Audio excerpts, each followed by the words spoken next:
those kinds of things can continue whether we're in green or whether we're in yellow. And so we've changed the plan to reflect that, to be able, so if we come back fully, even though the risk of spread might be less because of the numbers, we're going to still spray. So that's the way it's designed currently. Yeah, I guess my hang up with it is we're creating something and we're not really experts in to move from tier to tier. We're allowed to have classroom instruction and we're choosing not to when I feel like most of the community wants us to go to full classroom instruction. So I feel more comfortable if I knew at what point we could move back to full classroom instruction. What I can share is the metrics of the two. I know one off the top of my head. I don't know the other one. I sent it in an email earlier this week to the board. I know that the Harvard one is 1 case per day for 7 days. We're at 2.4. We were at 4.7 when I started looking, and then it dropped to 3.5,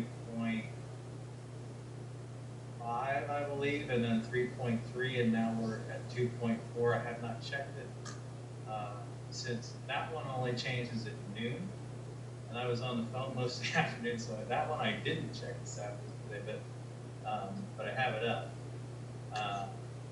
But currently it's at 2.4. We have not hit the Trump task force number though either at this point. But I have to go back and look at that email I sent for that number. And I think it bears mention, just to answer that question a little further, the fact that the health and safety plan being passed would permit you to begin in-person instruction doesn't mean that the district, as it stands, tomorrow could open its doors and adhere to all of the guidance that's required by PDE with a full slate of students in the building. That's the tricky part.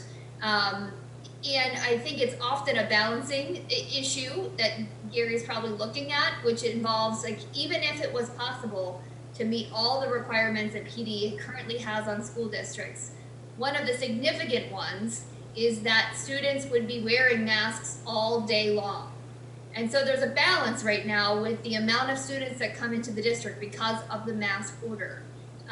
Being able to bring students back, get good at in-person instruction, and to provide room for social distancing, which is absolutely required under the regulations if you want to remove your mask, is a really delicate process. And so I think ultimately, if your numbers continue to go down and you're meeting with success on implementing your plan, all signs are pointing towards moving towards in-person instruction. But you have to be able to do it well. I think that's what all of you board members have been talking about, being able to do it well and being able to meet all the requirements. I don't think at any point in the future, at least the near future, the mask order is going away. So I think that's something we all need to take into consideration, and the capacity to socially distance is always going to be a challenge.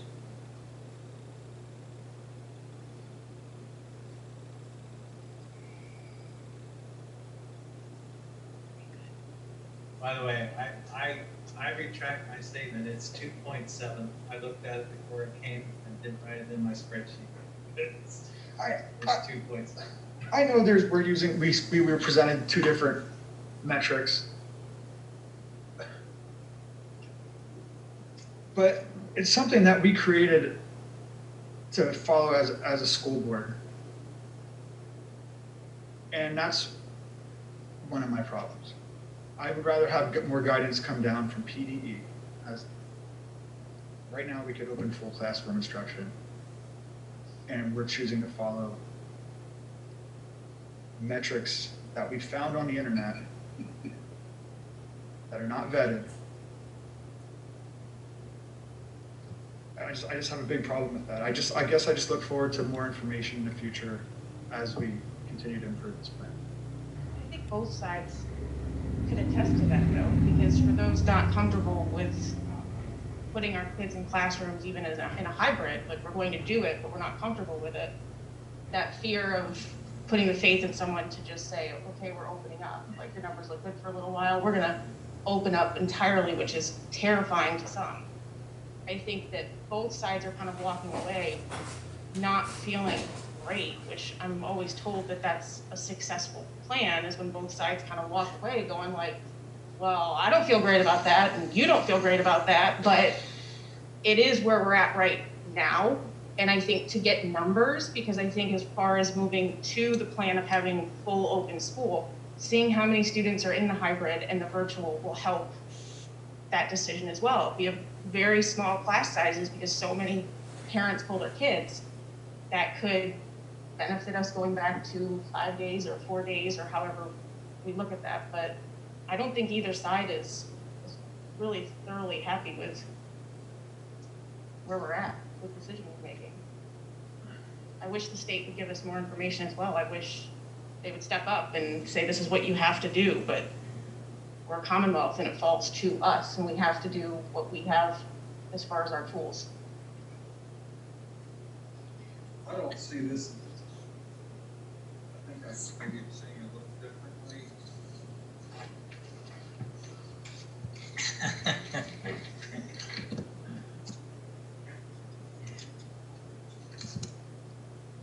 Maybe I'm seeing this a little differently than Director Klein. I know I'm not seeing differently from you as far as, if I'm giving my opinion, I would want to be here face to face as well the first day. Maybe I'm missing my role on the board, but I'm not looking at this as what we want. I mean, I haven't personally called Dr. Messinger. I saw this as the state has said that every school to open up has to come up with a plan. So I've just kind of been sitting back and reading from Dr. Messinger what they're coming up with. So I didn't really think any of us were talking about what we want. I thought what this vote is about is what Dr. Messinger and his team have come up with, which would be these 3 different levels. If we're going to give our opinions right now, obviously mine kind of echoes Mr. Klein and Mr. Now. Like, I would love to see the priority be to get back as soon as possible. But like Mrs. Say said, even if Dr. Messinger said, absolutely, we're coming back on August 30th or whatever our starting date is, I don't even know all the rules yet. And it sounds like if we did come back, we wouldn't be lined up with the legalities of it, because if you do come back right now, the mask rule's in effect. I just learned that listening to her. The 6-foot social distancing is in effect. I know we've been doing that with our football workouts where I work, but I didn't realize that actually I don't think we could come back from what Brooke has said, because it's impossible to have 100% of the population 6 foot spaced in all our classes. So, I mean, I'm with you, Mr. Klein, as far as I want to see us back as soon as possible, but it does sound like, and I think Dr. Messinger feels the same way, but we have to figure out, I don't know if we can build bigger classrooms right away to make this 6 foot thing work, but that seems like the biggest issue. I don't know how we can get everybody back. So I'm kind of rambling, but I totally agree with you, Mr. Klein and Mr. Knapp. I want to see us back as soon as possible. I just didn't realize all the little logistic things that seem like a darn nightmare. Like, I don't know how the heck we will do the social distance thing, but I'm with you. Yeah. I believe it says 6 foot on the, You're not incorrect. That's the clarification I want to provide. So masks must be on. Yeah, masks must be on at all times unless the 6 foot distancing can be achieved essentially at all settings, outside and inside the school setting. And so what I was saying is, I don't know that the school district today has the capacity to have every student socially distanced in every classroom and every environment, such that if you were coming back tomorrow, everyone would be wearing masks all the time. And for many people on scales, their preference is to ease back relative to mask wearing and to get kids used to that before there's many of them crammed into a classroom having to wear them for the majority of the day. But it is not required in all settings if social distancing is permitted.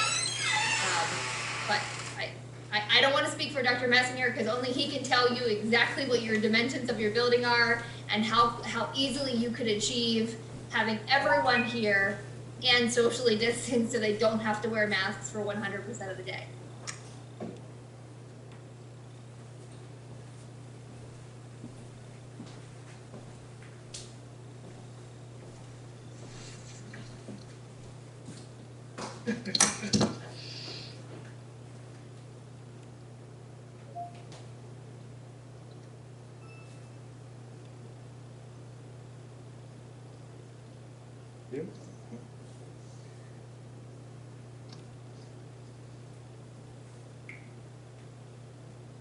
You know, I heard Director Sekelic made a comment that that kind of resonated with me. And first of all, I will say that my desire would be to have kids back right away, level 1 with all precautions, right? We've got to execute those things. And I fully believe we could execute those things and have a safe environment. That being said, Director Sekelic made the comment that we're going from shutdown to, you know, ramp up, boom, right away.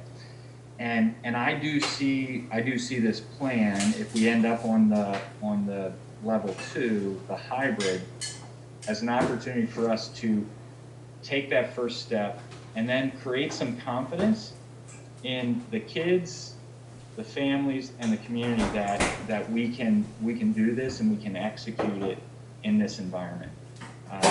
Again, personally, I would love to see, you know, kids back, but every family has a unique situation. You know, they have, you know, individuals at home that they're interacting with, things that we do not, we just can't see all those. So I'm okay with that. I am. I have two girls that will be, you know, back in the district. They'd love to be back here every single day. I have 2 boys that are heading off to college here in a couple of weeks. They have a new, unique environment there as well. It is not, it's not what they did before, but they are as well stepping into something to kind of, you know, build on and move forward. So I want nothing more than to get kids back and back fully. And I think that there's, you know, you have, everyone looks at this through a different lens. If you're an epidemiologist, your look at this is about the virus and that. If you are an economist, you're looking at it a different way. If you're a politician, you take a poll and then you answer. But everyone's got a different opinion on this, and I think right now the multi-level plan gives us the opportunity to kind of step into this thing, make people feel comfortable, and test out this thing that, yeah, we shut down pretty hard March 13th or whatever the last day was, and we want to get back. And I would hate to see us get back and then have to step back. I'd like to see that confidence build and move forward and then just keep on rolling.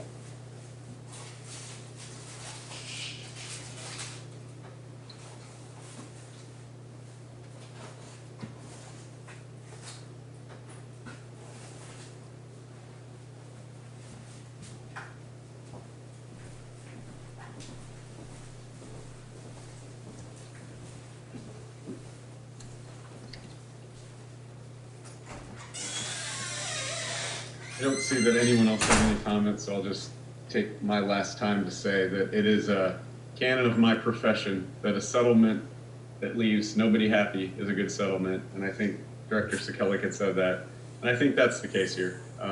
So I think that's a good place for me to leave it at this point.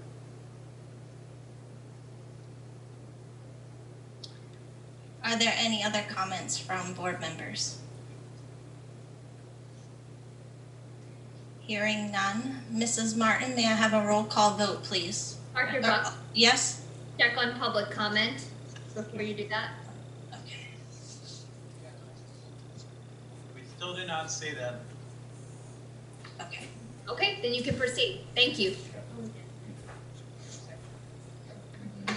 Thanks. It's been so long.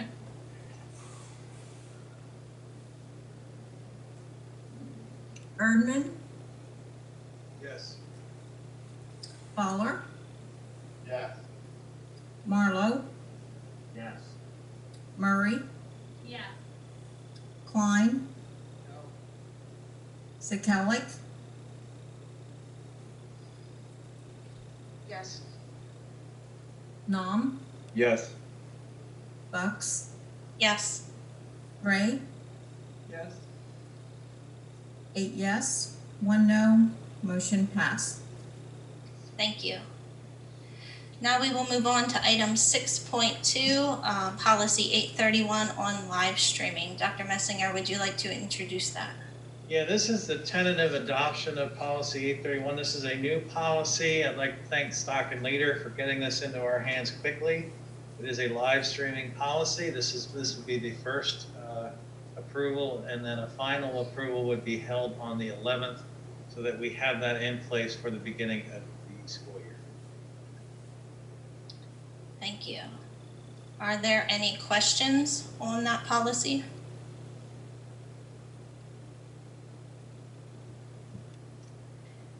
May I have a motion to approve the tentative adoption of policy 831? I move for the tentative adoption of policy 831. May I have a second? Second. Is there any discussion?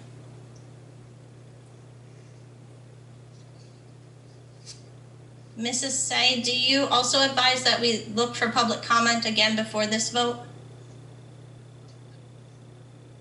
No, if there was an opportunity, it was before anything that comes for official action, if those two individuals are not still online, then they missed their opportunity to sign up. Okay, thank you. Is there any discussion from the board? Mrs. Martin, may I have a roll call vote, please? Yes. Fowler, Yes. Marlowe, Yes.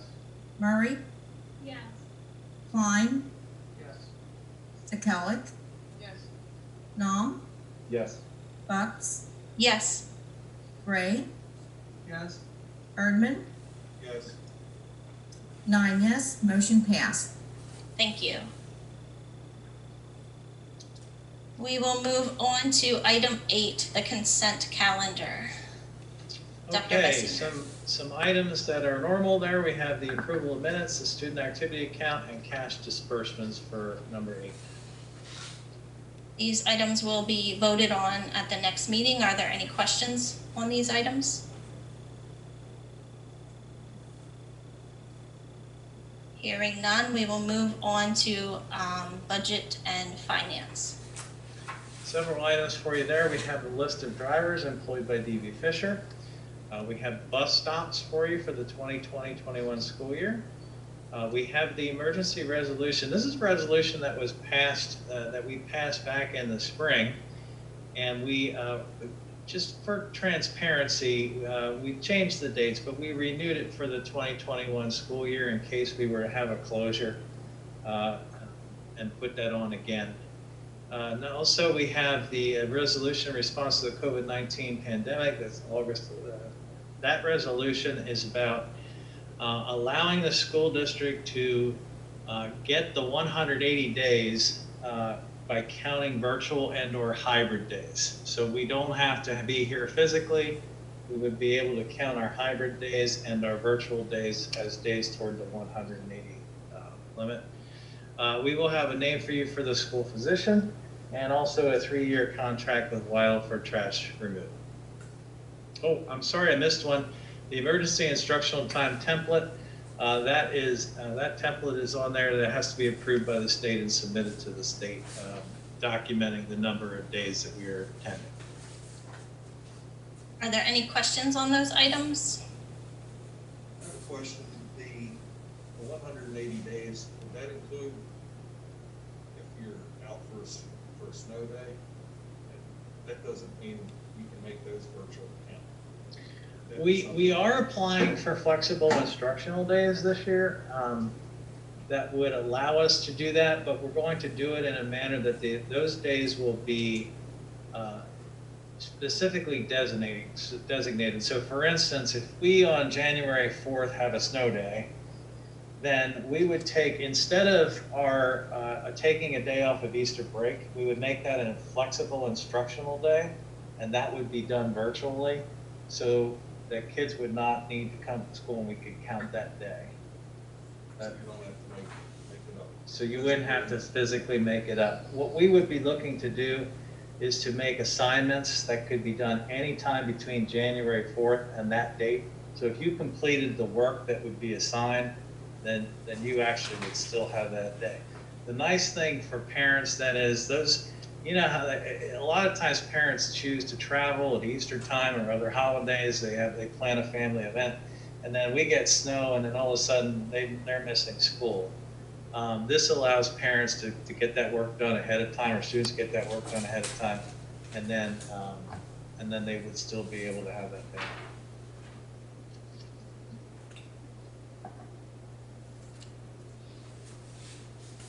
Are there any other questions, or is there any opposition to having those items on the consent calendar? Okay, hearing none, we will move forward to item 10. Dr. Messinger, there's nothing listed for buildings and grounds. Did you have any comments there? Nope. Okay, all right. Other than the track is very soft and what makes you want to run on it?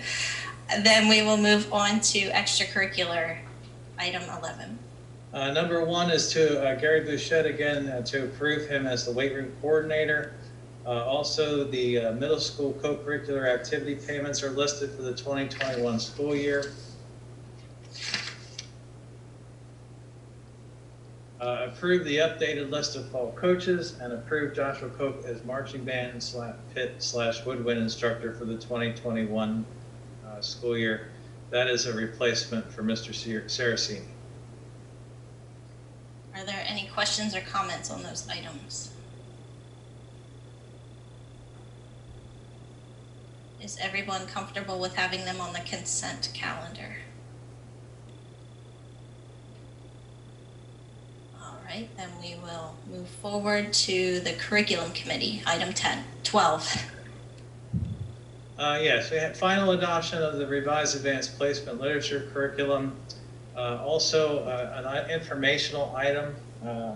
The policy 831 was renumbered to policy 823 to make way for the live stream policy that we just talked about. And then also the student teachers from LBC for the fall. Are there any questions or comments on those items? Do we know if the LBC student teachers are still a go? The last we heard, but that could change. Several of our student teachers have decided not to, or the university has decided not to. Is everyone comfortable with those items on the consent calendar?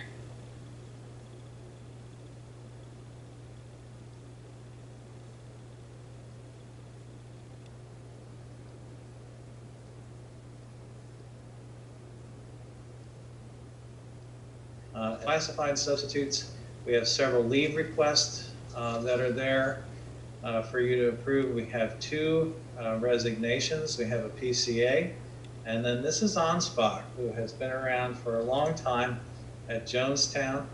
I remember registering our kids and her greeting us, and she's been around for a long time, but she's going to call it a day.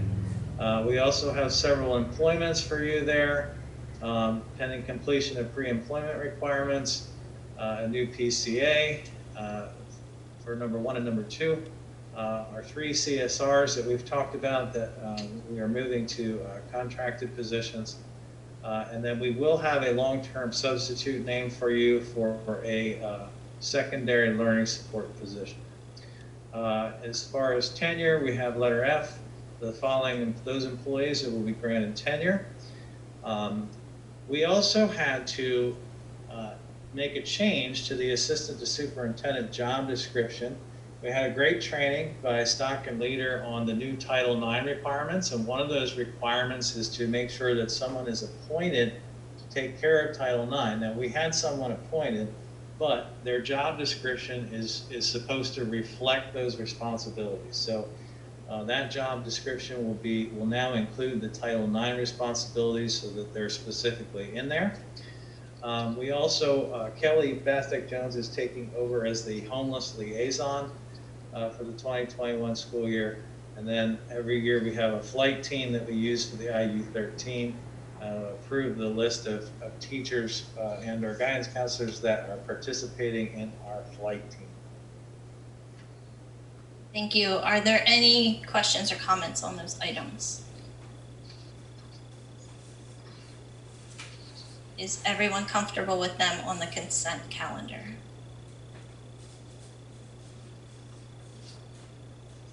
Okay, is there anything else for the good of the order this evening?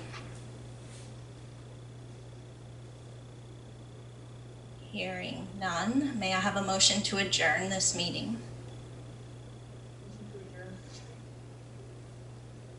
Rachel motion. May I have a second? Second. This is a unanimous roll call vote. Your vote will be recorded in the affirmative unless you say nay or I abstain. The motion has passed. Thank you for joining us this evening. This meeting is adjourned.